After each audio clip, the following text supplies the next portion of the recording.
كثيرا.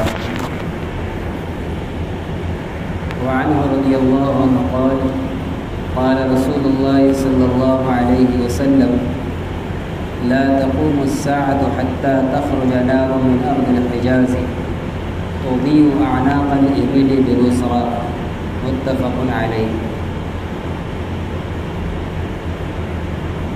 حضرت ابو ہریرہ رضی اللہ تعالیٰ عنہ سے روایت ہے، فرماتے ہیں کہ رسول اللہ صلی اللہ علیہ وسلم نے ارشاد فرمایا لا تقوم الساعة حتى تخرج نار من أرض الحجاز، قیامت قائم نہیں ہوگی یہاں تک کہ سرزمین حجاز سے ایک آگ نکلے گی، تضیء اعناق الإبل ببصرى، جو مقام بصرہ میں اونٹوں کی گردنوں کو روشن کر دے گی. قیامت قائم نہیں ہوگی یہاں تک کہ سرزمین حجاز سے ایک آگ نکلے گی جو مقام بصرہ میں اونٹوں کی گردنوں کو روشن کر دے گی. یہ قیامت کے قائم ہونے سے پہلے کی علامات میں سے ایک علامت رسول اللہ صلی اللہ علیہ وسلم بیان فرما رہے ہیں. ایک آگ کا ظہور ہوگا سرزمین حجاز سے. مکہ اور مدینہ اس سے متصل علاقوں کو حجاز کہا جاتا ہے. تو سرزمین حجاز سے ایک آگ اٹھے گی، اور بصرہ جو ملک شام کا ایک علاقہ ہے اور جو زمانے کے مسافت کے اعتبار سے حجاز یعنی مکہ اور مدینہ کے علاقوں سے کافی مسافت اور دوری پر ہے، یہ روشن ہوگی، آگ اٹھے گی حجاز سے، لیکن اتنی خطرناک اور اتنی بھیانک ہوگی، اتنی بلند بالا اس کے شعلے ہوں گے کہ میلوں دور ملک شام میں جو بصرہ وہاں کا ایک شہر ہے، وہاں اونٹ کی گردنوں تک کو منور روشن کر ڈالے گی. یہ بصرہ ملک شام کی جگہ ہے، اور ایک بصرہ ہے جو عراق کے اندر پڑتا ہے. یہ قیامت کے قائم ہونے سے پہلے کی ایک علامت ہے. اس کے بارے میں تواتر کے ساتھ یہ بات ثابت ہو چکی ہے کہ اس آگ کا ظہور ہو چکا ہے. ایسی آگ جو سرزمین حجاز سے اٹھے گی اور بھیانک قسم کی ہوگی، یہ 654 ہجری کے اندر اس کا ظہور ہوا ہے. یہ اچانک مدینہ منورہ سے متصل مدینہ کے باہر سے ایک آگ اٹھی اور بہت ہی بھیانک آگ اٹھی. اس کی اپنی کچھ خصوصیات، اس کی کچھ تاثیرات بھی ہیں. ایسے بڑے بڑے اونچے اس کے شعلے تھے کہ اس کے اندر اس آگ کے شعلوں میں بڑے بڑے محل نظر آتے تھے، اور موج مارتے ہوئے سمندر اور نیلے نیلے دریا نظر آتے تھے، پہاڑ نظر آتے تھے. ایسا محسوس ہوتا تھا کہ اس آگ کے اندر کوئی پورا شہر بسا ہوا ہے، جس کے اندر پہاڑ بھی ہیں، دریا بھی ہیں، سمندر بھی ہیں، ساری چیزیں نظر آ رہی تھیں، اور بڑے بڑے چٹان اور پتھر اس میں نظر آ رہے تھے. اور بھیانک یہ آگ اٹھی تھی 654 ہجری کے اندر. 52 دن تک لگاتار اسی زور و شور کے ساتھ چلتی رہی، روشن کرتی رہی. اور اس آگ سے مدینہ منورہ ایسا روشن تھا کہ لوگ رات کے اندر بلکہ دن کے اندر اسی کے اجالے میں اپنے کام کاج کرتے تھے. اس کے آگے سورج کی روشنی بھی ہلکی پڑ گئی تھی. ایسی بھیانک آگ یہ اٹھی تھی. 52 دن تک لگاتار جاری رہی. اس کی خصوصیات میں سے یہ خصوصیت بیان کی جاتی ہے کہ وہ بھاری سے بھاری پتھروں کو جلا کر راکھ کر دیتی تھی. پتھر پر جو پتھر اس کی لپٹ میں آتا تھا وہ کوئلہ ہو جاتا تھا، راکھ ہو جاتا تھا. لیکن کسی درخت کو وہ نہیں جلاتی تھی. کوئی بھی درخت اس کے بیچ میں پڑتا تھا وہ نہیں جلتا، وہ اپنے آپ اپنی جگہ پر قائم اور باقی رہتا تھا. عجیب و غریب اللہ تعالیٰ کی قدرت کی نشانی کو ظہور اس آگ کے ذریعے ہوا ہے.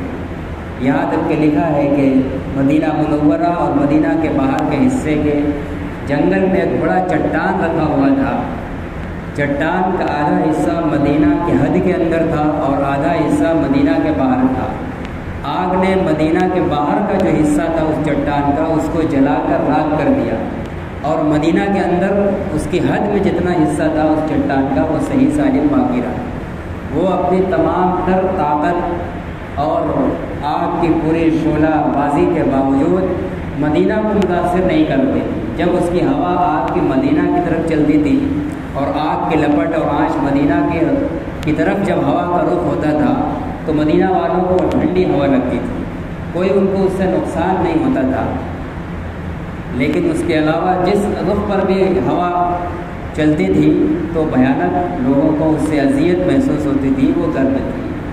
تو یہ اللہ تعالیٰ کی قدرت کی ایک بڑی نشانی تھی اور نبی کریم صلی اللہ علیہ وسلم کی پیشین گوئی تھی کہ قیامت کے قائم ہونے سے پہلے ایک ایسی آگ کا ظہور ہوگا۔ چنانچہ جب وہ آگ ظاہر ہوئی تو مدینہ منورہ کے لوگ خاص طور سے ڈر گئے، خوف و ہراس کے اندر مبتلا تھے، ہر طرف سے آگ میں گھرے ہوئے تھے۔ لیکن یہ عجیب اللہ کی قدرت کا کرشمہ تھا کہ سب جل کر بھسم ہو جانا چاہیے تھا، لیکن مدینہ کا ایک پتا بھی نہیں جلا، کسی ایک انسان کو کوئی نقصان نہیں پہنچا۔ حد یہ کہ وہ پتھر جس کا آدھا حصہ حد مدینہ کے باہر ہے وہ تو جل کے ختم ہو جاتا ہے، راکھ ہو جاتا ہے، لیکن مدینہ کی حد کے اندر جو پتھر موجود ہے وہ جوں کا توں باقی رہتا ہے۔ لوگ اس آگ کو دیکھ کر اکٹھا ہوئے، رونے اور گڑگڑانے لگے۔ جمعہ کی راتوں میں مرد اور عورت سب اکٹھے جمع ہوتے تھے حرم کے اندر، مسجد نبوی کے اندر، خوب روتے اور گڑگڑاتے تھے، توبہ استغفار۔ لوگوں نے بددینیاں چھوڑی، بدعملی چھوڑی، اور جو جس کو اپنی برائی یاد آتی تھی سب کو یاد کر کر کے اس کو چھوڑنے کا عزم کرتا، توبہ استغفار کرتا، صدقہ اور خیرات کی کثرت ہوئی۔ تو مسلمان مدینہ کے اللہ کی طرف متوجہ ہوئے، توبہ استغفار کی طرف مائل ہوئے۔ بالآخر ان کے توبہ استغفار، رونے اور دھونے کے صدقے میں اللہ تعالیٰ نے اس آگ کو اپنی قدرت سے بجھا دیا، ختم فرما دیا۔ تو یہ ایک آگ تھی جو 654 ہجری کے اندر ظاہر ہو چکی ہے۔ یہ بالکل تواتر اور شہرت کے بعد اس کے ساتھ یہ بات ثابت ہے کہ یہ آگ جس کے بارے میں آپ فرما رہے ہیں کہ قیامت کے قائم ہونے سے پہلے اٹھے گی، یہ آگے آنے والی نہیں ہے، یہ اب پیچھے ہو چکا، 654 ہجری کے اندر اس کا ظہور ہو چکا۔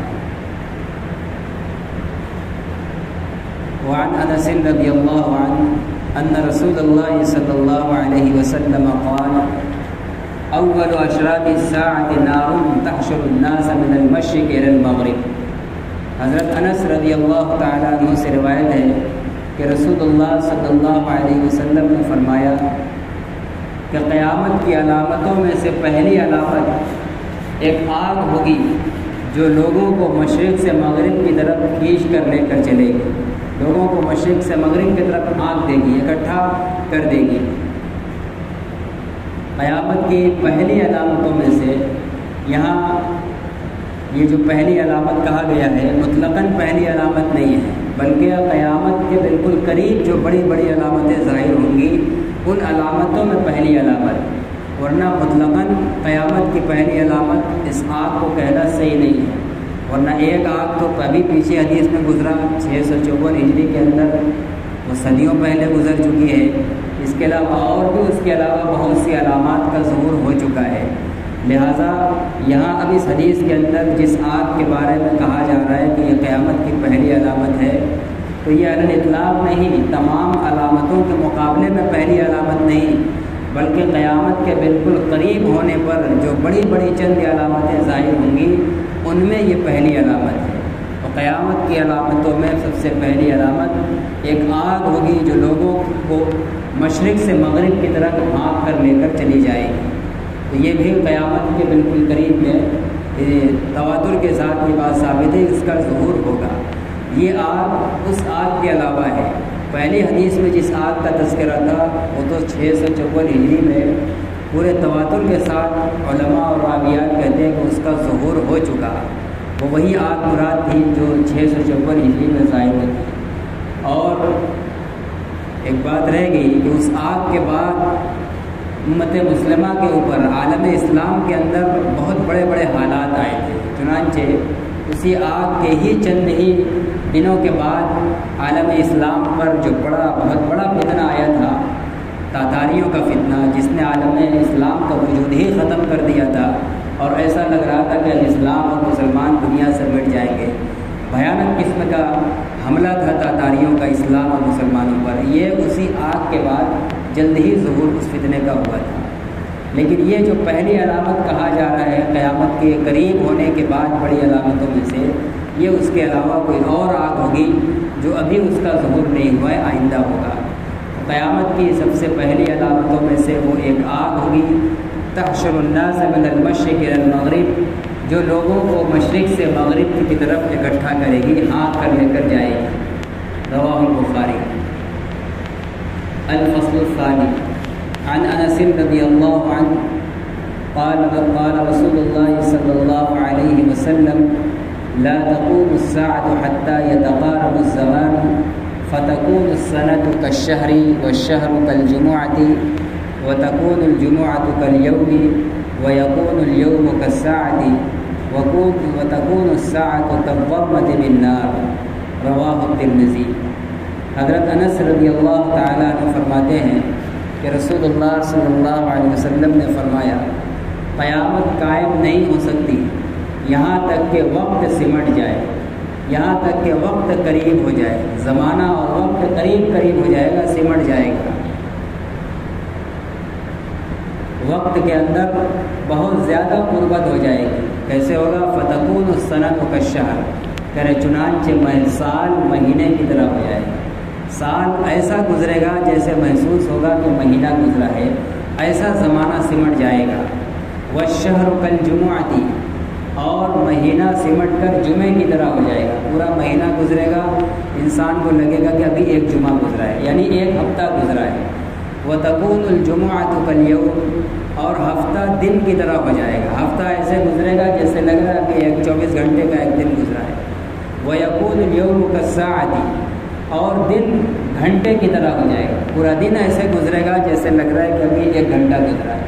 وتكون الساعة كالظلمة بالنار، اور گھنٹہ ہو جائے گا اس تنکے کی طرح جو آگ میں جل گیا ہو، بھیانک آگ ہو، اس میں کوئی معمولی سا تنکا جلایا جائے، اس کو بھسم کرنے میں کتنا وقت لگے گا؟ منٹ بھی نہیں لگے گا۔ تو کہنے کا مقصد یہ ہے کہ گھنٹہ ایسا گزرے گا جیسے لگ رہا ہے معمولی کے چند سیکنڈ اور منٹ گزرے ہیں، اتنی تیزی کے ساتھ زمانے کے اوقات اور ایام گزریں گے۔ اسی کو کہا ہے کہ قیامت کے قائم ہونے سے پہلے وقت قریب ہو جائے گا، زمانہ سمٹ جائے گا، اور یہ کم ہونا محسوس ہوگا، یا تو اس کا مطلب یہ ہے کہ یہ برکت نکل جائے گی زمانے کی، کہ آدمی جو کام جتنی برکت اس کو سال بھر میں محسوس ہوتی تھی، اس کا سال کی برکت ایسے نکل جائے گی کہ گویا کہ اتنا کام ہوگا جیسے مہینے میں ہوتا ہے، مہینے کا کام ایسا دکھائی دے گا کہ یہ تو ہفتے کا کام تھا جو مہینے میں ہوا۔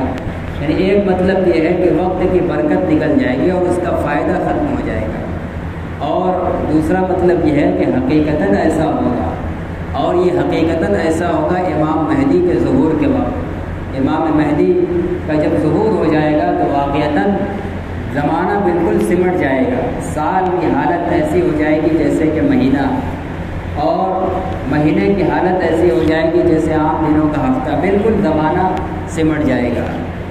اور یہ بھی کہا گیا ہے کہ یہ حالت اس وجہ سے ہوگی کہ لوگ دین سے دور ہو جائیں گے اور دنیاوی مشاغل کے اندر اتنا منہمک ہو جائیں گے، اور حالات، مشکلات، الجھنیں، ٹینشن ان کے کاروبار کی، ان کی دنیاوی ضروریات کی، اور حکومت اور حالات کی مختلف مسائل، مشکلات اتنا گھیر دیا جائے گا، اتنا ان کے ذہن پر بوجھ ڈال دیا جائے گا ٹینشن کا، غم و فکر کا، کہ سال گزر جائے گا ان کو احساس بھی نہیں ہوگا، لگے گا کہ ابھی مہینہ گزرا۔ کبھی ہوتا ہے کہ آدمی جب کبھی بہت الجھن میں ہوتا ہے تبھی ایسا محسوس ہوتا ہے کہ وقت بہت جلدی سے گزر گیا، لیکن اگر آدمی واقعی کسی نیکی کے اندر لگا رہتا ہے، بسا اوقات کبھی پورے من سے آدمی جب تلاوت کرنے میں لگ جائے تو کرتا چلا جاتا ہے، پارا دو پارا کر لیتا ہے، وہ سمجھ رہا ہوگا کہ گھنٹہ 2 گھنٹہ ہو گیا ہوگا، لیکن جب گھڑی کو اٹھا کے نگاہ دیکھتا ہے تو ہم تو آدھا گھنٹے ہی پہلے بیٹھے تھے، ہم نے 2 پارا پڑھ لیا اور 3 پارا پڑھ لیا، ابھی آدھا ہی گھنٹہ ہوا،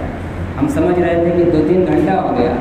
تو جب بسا اوقات نیکی کے اندر انہمام ہوتا ہے تو وقت کے اندر برکت محسوس ہوتی ہے، لیکن جب انسان کے ذہن و دماغ مشکلات، مسائل، غم و الجھن میں گھرے ہوئے ہوتے ہیں تو دن اور اوقات بڑے آسانی کے ساتھ گزر جاتے ہیں۔ آسانی کے ساتھ گزرنے کا مطلب اتنا تیزی سے وقت بھاگ جاتا ہے اور آدمی سوچتا ہے کہ دیکھو ہم کو یہ کرنا تھا نہیں کیا، یہ کرنا تھا نہیں کیا، صرف سوچ اور غم میں وقت گزر جاتا ہے۔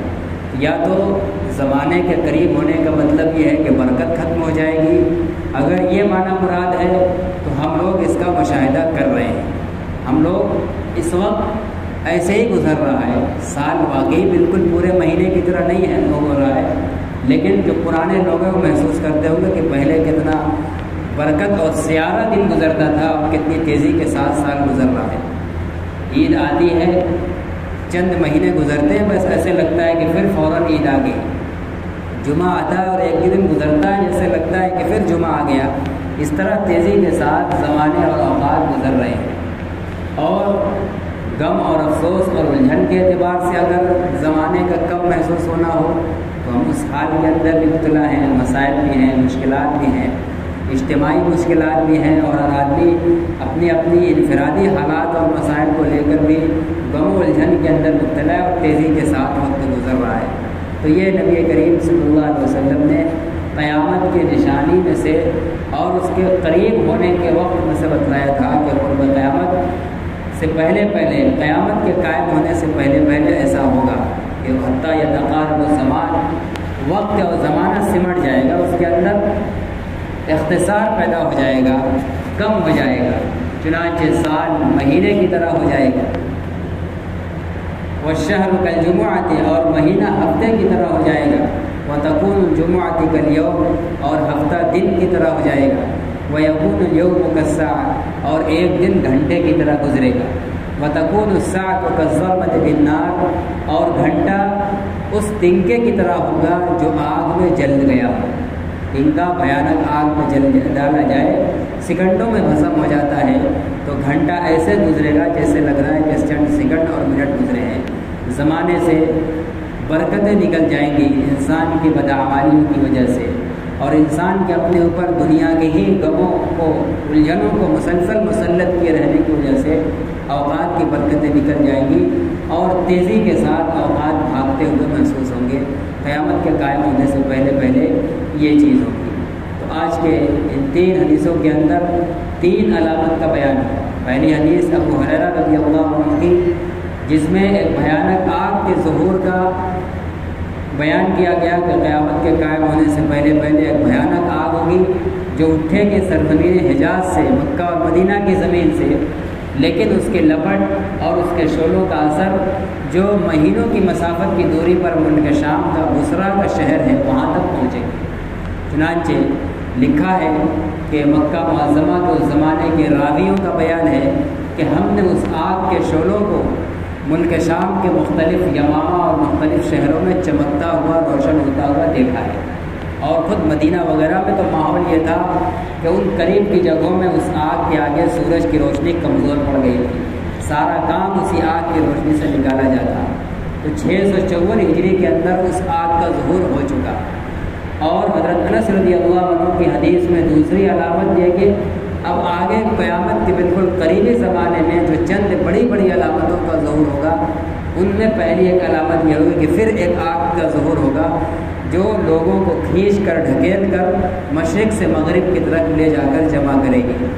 اور تیسری حدیث کی حضرت انس رضی اللہ عنہ کی، جس میں یہ بتلایا گیا کہ قیامت کے قائم ہونے سے پہلے وقت سمٹ جائے گا، سال مہینے کی طرح، مہینہ ہفتے کی طرح، ہفتہ دن کی طرح، دن گھنٹے کی طرح، اور گھنٹہ منٹ اور سیکنڈوں کی طرح گزر جائے گا، اور انسان اپنے پلان کو لیے پڑا رہے گا، وہ سوچ رہا اب کریں گے تب کریں گے، اور تیزی کے ساتھ وقت گزرتا چلا جائے گا۔